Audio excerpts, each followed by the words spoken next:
Come with me as I restore this antique cedar chest and see why it might be illegal to sell. When I first got the chest, the veneer on the base was chipped and peeling apart. I'm assuming this was from water damage and it definitely needs to be replaced.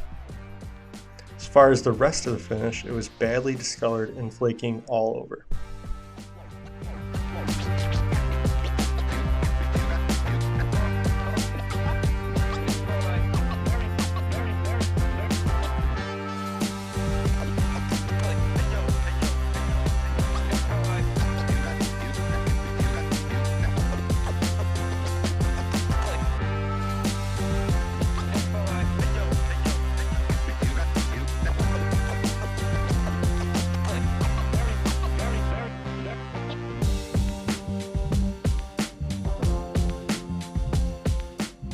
Before working on the new base, I needed to be very careful sanding the old stain and finish off without going through the veneer.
As I work on measuring and cutting the base, I'll give the backstory on this piece of furniture.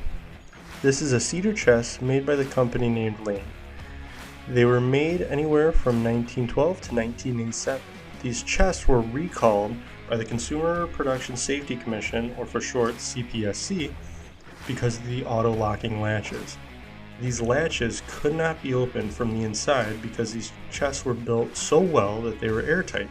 This led to a serious suffocation hazard for children that might try to play in them. So it was deemed illegal to sell or distribute these chests with the original Lane latches. Now, I do not plan on selling this chest. I am planning to use it as a blanket chest in my house and keep it far out of reach of any children.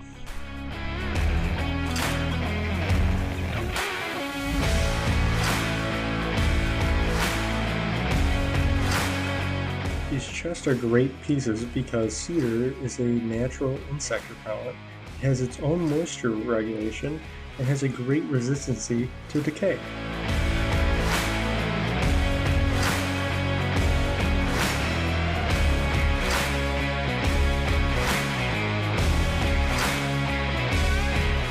To connect the base legs to the chest, I attached 2-inch wide strips of wood left over from the new legs. This allowed for a greater area for glue and wood screws to attach to the chest itself.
The finish I'm using is a clear polyurethane that was left over from another project.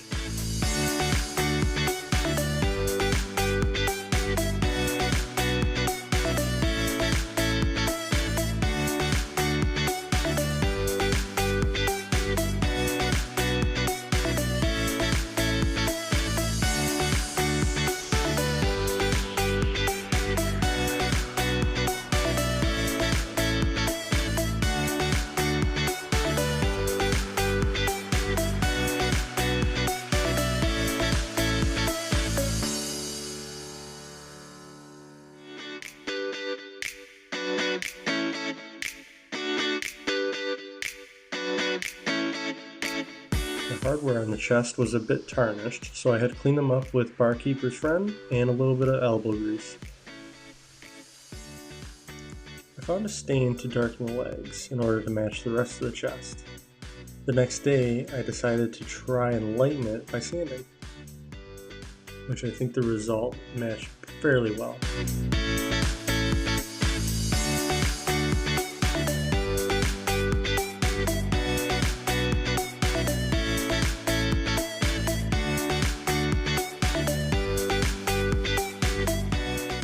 And to conclude this project, I added all the original hardware back. In the end of the day, I only spent around $40 between wood, stains, and brushes in order to bring the chest back to its original self.